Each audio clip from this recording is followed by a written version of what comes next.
Hello student, a very warm welcome to all of you. Today we are going to discuss about the congruence chapter for class 7th, है ना। तो class 7th में एक chapter है that is congruence। तो congruence और congruent figure किसको कहते हैं? तो congruent figure are those figure which have same size and same length, है ना, same measurement. Simply we can say that if two line segments are there, if their length is equal, then we can say that the two line segments are congruent, है ना। if two angles of the same measurement can be said as congruent figure, है ना। तो two coins of 20 पैसा in your book it is given, है ना। तो both are the congruent figure. Congruent figure are those figure which have same shape and same size, है ना। Shape और साइज दोनों सेम होता है तो उस फिगर को हम क्या कहते हैं? कॉन्ग्रुएंट फिगर कहते हैं। अच्छा, कॉन्ग्रुएंस में हम लोग को ये भी जानना है कि दो फिगर जब आपस में कॉन्ग्रुएंट हो जाते हैं तो उसका रिमेनिंग पार्ट जो होते हैं वो क्या हो जाते हैं? इक्वल हो जाते हैं, ठीक है।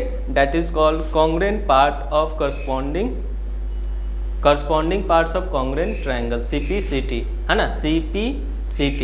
CPCT is the term, CPCT is the term where we use to prove the remaining part of the congruent figure, है ना। मतलब corresponding parts of congruent triangle। तो देखिए क्या है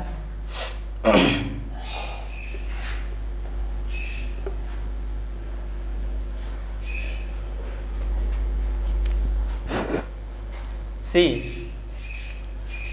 we have a triangle, okay, that is ABC, and we have another triangle of same size, same length, that is DEF.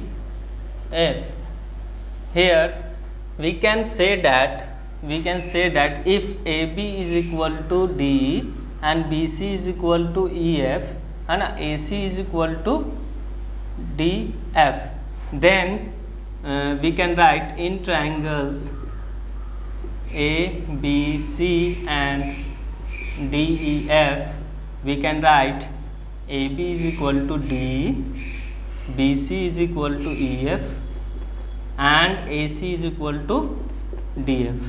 So therefore triangle ABC, देखो तीनों sides equal हो गया ना, तो ट्राइंगल जो होते हैं ये कॉन्ग्रुएंट का सिंबल है DEF, मतलब triangle ABC is congruent to triangle DEF। किस रूल से? साइड साइड साइड, है ना, साइड साइड साइड रूल्स। तो simply we can write the remaining angles, C, है ना। तो यहाँ पे देख सकते हैं कि साइड साइड साइड रूल से हमने ट्राइंगल को कॉन्ग्रुएंट प्रूव कर लिया। तो यहाँ पे जो रिमेनिंग एंगल्स है, रिमेनिंग पार्ट है, वो आपस में इक्वल हो जाएगा। तो हम लिख सकते हैं angle A is equal to angle D, angle B is equal to angle E, angle C is equal to angle F from CPCT से। CPCT का मतलब क्या हुआ? Corresponding parts of congruent triangle. क्या होता है? Corresponding parts of congruent triangle.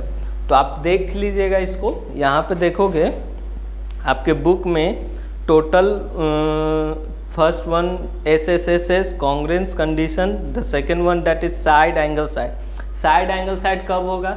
जब दो साइड के बीच में एक एंगल होंगी, दो साइड के बीच में एक एंगल होगी। अच्छा, एंगल साइड एंगल है, क्या है?